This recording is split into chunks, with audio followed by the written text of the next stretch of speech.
नमस्कार, कैसे हैं आप लोग। मैं Yogesh Sharma rhythm divine channel से।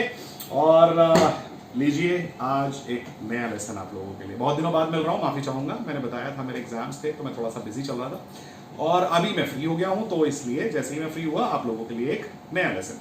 और लेसन भी बड़ा काम का है दोस्तों। बहुत सारे लोग अक्सर बोलते हैं, कई बार मैसेज आते हैं मेरे पास, फ्रेड बोर्ड याद नहीं होता। ये कॉन्सेप्ट एक बहुत बेकार है कि फ्रेड बोर्ड याद नहीं होता। तो आज मैं कोशिश करूंगा कि आपको आसान तरीके से समझा दूं कि फ्रेड बोर्ड कैसे याद कर सकते हैं। और आपको पता है कि मैं सॉन्ग्स वगैरह कंपोज करता हूं, टेक्निकल एक्सरसाइजेज और थ्योरी के ऊपर ज्यादा बात करता हूं, क्योंकि अगर आपकी वो मजबूत हो जाती है तो बाकी चीजें आपके लिए बिल्कुल आसान हो जाती हैं। तो फ्रेड बोर्ड पे एक सिंपल सा लॉजिक है, उसके लिए चलते हैं। देखिए, कुछ चीजें आपको पता होनी चाहिए। एक है कि आपको ये मालूम हो कि भाई फ्रेट के नाम क्या है। अगर आपको फ्रेट्स पता है थोड़ा सा, तो एक आप कहीं पर भी किसी भी चीज को ढूंढ लेंगे आसानी से। सर्कल ऑफ 5 आपने पढ़ा है, सर्कल ऑफ 4 अगर आपने पढ़ा है तो उससे भी आपको बहुत हेल्प मिलती है। अगर आपने इतनी चीजें नहीं भी की हैं तो एटलीस्ट आपको ये याद रखना चाहिए कि बी और ई में शार्प नहीं होता। आपको ये चीज जब याद रहेगी तो आपको चीजें ढूंढने में बहुत आसानी हो जाएगी। ठीक है, तो कुछ लॉजिक आप बनाइए, कुछ मैं बताता हूं। देखिए आपको कितनी आसानी से फ्रेड बोर्ड याद हो जाएगा। तो अगर हम देखें कि स्ट्रिंग्स जो हैं ऊपर से नीचे की तरफ और नीचे से ऊपर की तरफ जब आप काउंट करते हैं तो आप देखेंगे कि ये ई स्ट्रिंग है, ये ए स्ट्रिंग है, ये डी स्ट्रिंग है, ये जी है, ये बी है और ये ई है। तो ये ऊपर से नीचे और नीचे से ऊपर भी एक बार देखिए, ई, बी, जी, डी, ए और ई।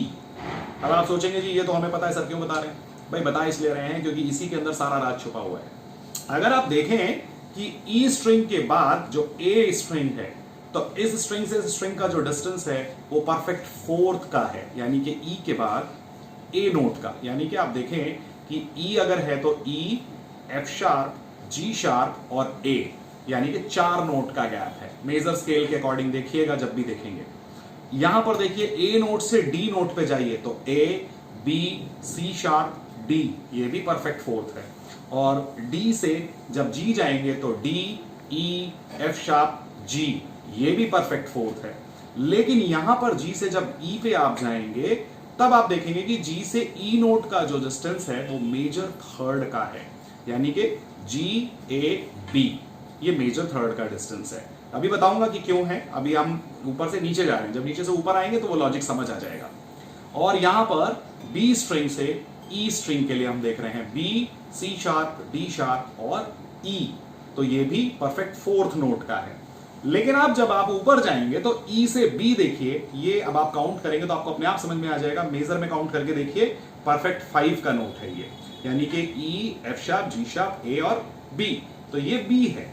इसी तरीके से अब आप बी से जब जी पे जाएंगे तो आप देखेंगे कि ये इंटरवल 6th का इंटरवल है, माइनर 6th का इंटरवल यहां आपको मिलेगा बी नोट से जी नोट के लिए। और हमने पढ़ा है, अगर आपने नहीं पढ़ा है तो मेरी प्लेलिस्ट में चेक कीजिएगा कि जो मेजर थर्ड है वहीं से माइनर 6 डिलीवर होता है।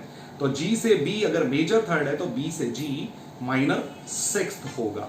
तो इस तरीके से जब आप पढ़ेंगे तो आपको ऑटोमेटिकली चीज समझ में आ जाएगी। और अभी आप जब फ्रेड बोर्ड काउंट करेंगे तो भी आपको आसानी से समझ में आएगा कि हम किस लॉजिक की बात कर रहे थे। जैसे कि आप देखें कि आपने जब फॉर एग्जाम्पल एक छोटी सी चीज कर लेते हैं। मान लीजिए आपको ये फ्रेट मालूम है कौन सा है, ये फ्रेट ए है ना, कॉमन फ्रेट है, मैंने इसलिए पिक किया यहाँ पे, ये फ्रेट ए है। अब इसी फ्रेट के नीचे ये वाला जो फ्रेट है, अब आपको जैसे हमने अभी बात की थी कि भाई ये ए फ्रेट है तो 4 फ्रेट काउंट कीजिए, ये वही फ्रेट होना चाहिए, यानी कि ए, बी, सी शार्प, डी, तो ये डी फ्रेट होगा। तो आपको ए, डी और उसके नीचे जी होना चाहिए, क्योंकि 4 फ्रेट आप काउंट करके देख लीजिए, डी, ई, एफ शार्प, जी, ऑटोमेटिकली मिल जाएगा।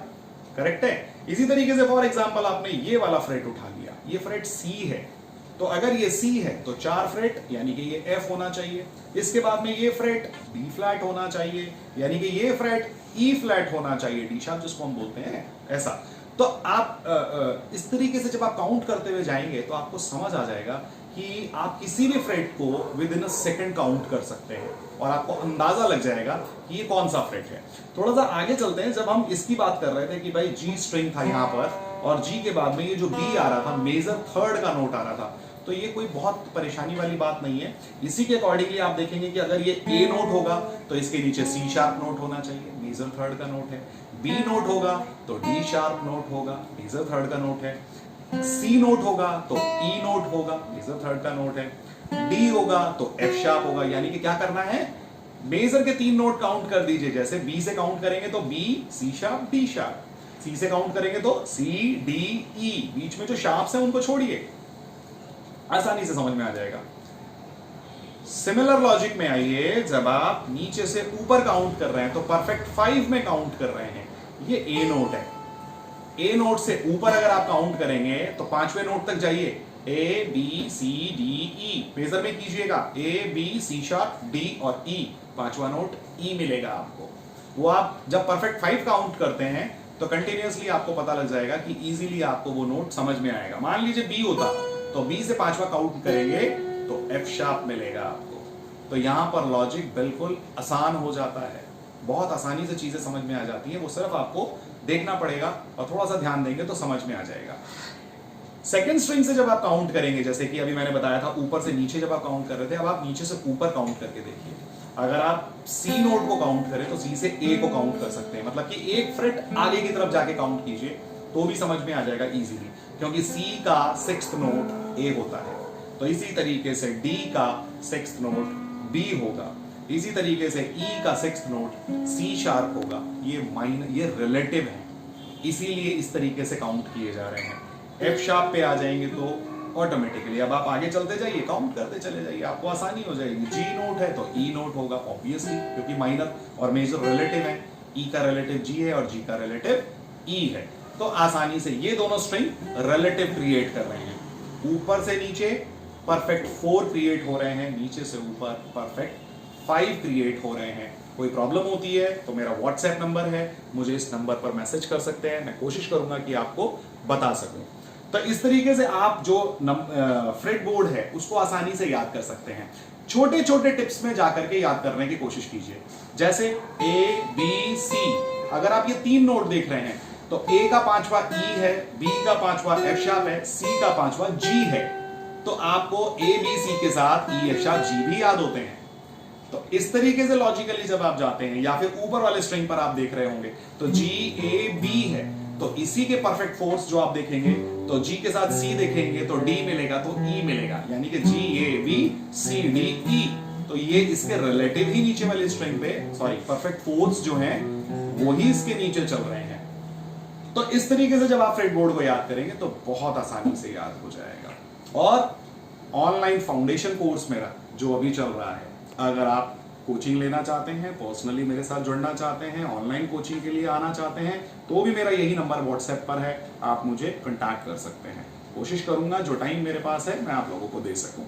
तो ये छोटा सा लेसन है दोस्तों, आप इसको ट्राई करिएगा, याद करने की कोशिश कीजिए। कोई परेशानी आए तो मुझे पूछ सकते हैं, और पसंद आ जाए तो इसको लाइक कर दीजिएगा, वीडियो को शेयर कीजिए, सब्सक्राइब कर लीजिए चैनल को। बहुत जल्दी मिलता हूं एक नए लेसन के साथ में। Wish you all the very best, take care, bye bye.